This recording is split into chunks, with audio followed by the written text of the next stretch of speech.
Yo, yo, yo, what is going on, everybody? Gabriel Santos here. And in today's video, I just wanted to take some time and share some insights with you all about the topic of becoming your true authentic self or being your true authentic self and what it's like to transition from, you know, being your fake self, right? And like all the little things you do to get approval and attention and validation and what it's like to go from that to starting to speak your own truth and really say what you want to say and be who you want to be and all of that. Right. Um, to give you some context, several years ago, this was really the case for me. Right. Like, for example, I had two Instagrams, right? One was like my main public account, and one was like my private account. And I noticed that I posted way differently on my private account versus my public account, right? My public account was all about having the best looking picture and saying the best caption to get the most likes, right? And that was all about validation and approval and wanting to look good and wanting to show the world how good I am, so that I can get all the attention and approval of called, wow, Gabe, look how good he is, right? Versus my private Instagram account, which was way more authentic, and I didn't care about the perfect filter. I didn't care about the perfect angles, way more raw. And my captions were really like journal entries. Like it was my truth. I was speaking how I want to speak. I wasn't worried about the judgment or perception of other people. I wasn't worried about getting likes. It was all about my truth and my expression and what I really feel and what I really think. And that was just one small example where I was like, okay, what the hell's going on? And it got to a point where it was so painful to have to try and upkeep a certain image on my public account when really I just wanted to speak my truth. Now, here's the risk, right? The risk is that, oh my God, if I be my true self, like, am I going to get the likes? Like, am I going to get judged? Are people going to laugh at me? Are people going to accept me? And it's those things that really keep us from wanting to expose ourselves, right? Keep us from wanting to be vulnerable because it's like, oh my God, I've created this whole image of myself already that, gets me love and approval. And if I stop doing that, if I be who I really am, it's like, will that still be there? And now here's one of the first insights is that some people who like the fake you are not gonna like the real you. Like seriously, they're not.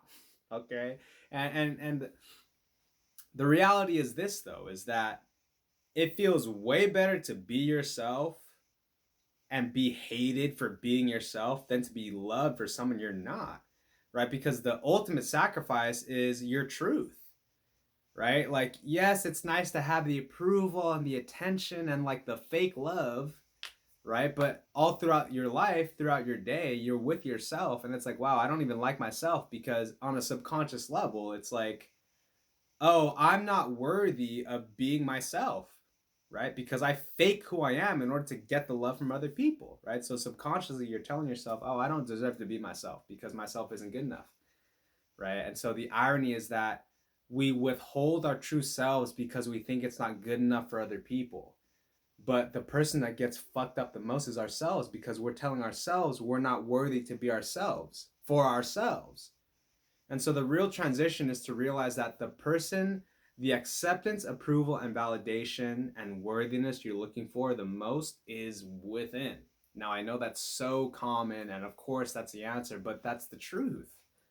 That's the truth as I've seen it at least, and I've experienced it at least, where it's like, at the end of the day, like take clothing for example, okay? I remember, it's a family party and oh God, I gotta wear the best looking thing so that I can appear the most whatever, the most successful, the most put together. And it was this whole anxious fucking boxing match in my head leading up to the family party where it's like, oh God, what do I wear to avoid being judged? What do I wear to avoid, da da da da da, all this fucking concern, right? Like all this concern. When nowadays, obviously you can present yourself well, right? You can play the psychology of what it, dressing up looks like, but by and large, like what I care about is being free, right? And so I don't give a fuck. Like, I'll wear this with like a baggy something and like my hair's all fucking everywhere. I'll be like this, like, because the reality is like what holds me together on a foundational level is not, oh God, are they going to perceive me a certain way? Right? What holds me together now is that I'm being true to me and that I'm not caring about that. Like, what I care about is feeling good and wearing what I want to wear, right? Look at children, right? You tell a 3-year-old to dress themselves, they're wearing a mix match top with like a mix match hat with 2 different socks and 2 different pairs of shoes on and like just a diaper. But they don't care. Like, they're literally just putting on what they feel is good. They don't have any sense of like, is this appropriate? Will people judge me? And so here's what's messed up, right? As adults, we look at a kid and we don't judge that kid. We're like, oh God, they're being a kid. But then when you get older, you're expected to act a certain way because there's so many social norms. Oh, if you do this, that means you're this. If you don't do this, that means you're this. And there's so much, this like heavy critical eye, this heavy critical social eye that's on all of us apparently, right? But consider that one way to escape that sense of criticism of the world is to stop having the criticism for yourself, right? So then wear what the fuck ever, dude. Wear whatever. Wear it because you like it. Wear it because you want to wear it. Wear it because it makes you feel a certain way, right? Not because of external validation. Again, don't get me wrong, okay? I'm not trying to get all fashionista on you. Point being, what you wear is just a metaphor of who you are, what you do in all areas of your life, right? So do you have a job that's all about the approval? Are you just trying to check all the boxes of the perfect human life resume to gain some sense of approval that's never even coming? Because what happens is people check all the fucking boxes. This job, this type of family, this type of clothing, this type of house, blah, blah, blah, blah, blah. They're fucking 45 years old. The approval's still not there. And it's like, wow, I don't even like where I work. Wow, now I'm stuck there because my whole financial situation is based on a place that I don't even want to work at. But it sounds good when I'm in conversation. Oh, Gabe, what do you do? Oh, I'm a fucking lawyer, doctor, fucking engineer. Okay, those are great career pursuits, by the way. I'm just using those as an example because a lot of kids grow up thinking they gotta be those things, right? Oh, great, that's cool, yeah, right? You get the status of it, da da da da da. But it's like, man, I really could give a fuck about doing that, right?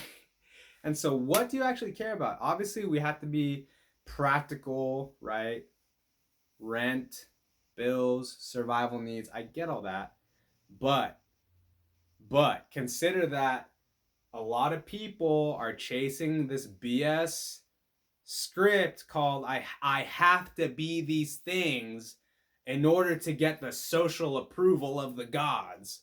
And I'm here to tell y'all that the social approval of the gods is not even what we want. What we really want is like the self-approval, the self-acceptance, the willingness to be like, I'm good as is, no matter if I'm wearing Gucci or Walmart. That I'm good as is, no matter if I'm a lawyer or not to put Walmart on the bus, but like Walmart's like the epitome in the world of like not having any status, right? So it's like what we're looking for is that self-acceptance, that I am good enough, period. And that we are good enough to go after what we really care about, right? What we really care about, not what the world says we should care about, right? Because one of the reasons why a lot of us get the bullshit products, like, oh, let me get the Supreme and the Gucci and the fucking XYZ, is because we're looking for that status approval. We're looking for a sense of approval based on what culture says is worthy of approval, right? But then you look at some people, right? Even some celebrities, like they just wear whatever and we give them approval because they're self-approved, right? So consider that the most attractive, cool people in the world don't abide by what they need to have or be in order to be cool. Like, that shit is within. That self-acceptance, that self-worth, being cool, that's all within. And that the most cool thing you can ever be is self-accepting. Like, oh, I don't need the Gucci. You don't need the Louis Vuitton to be cool. Like, don't let the external resume shit define you, right? That's from within, right? And so see where in your life you can bring more self-acceptance and inner worthiness instead of chasing it through getting XYZ to get it from the world. Newsflash. There's like, I don't even know how many billion people there are in the world, but your favorite celebrity has as many haters as he or she does fans. And so give up trying to get the world's approval.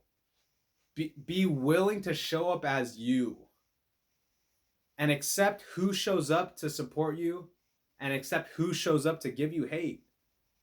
All right? And consider that you can handle the criticism. What hurts the most is when you reject your true self in favor of pleasing everyone, including the haters. No, no, no, no, no, no, no, no, no. No more of that. Okay? So at the end of the day, all this really takes is courage.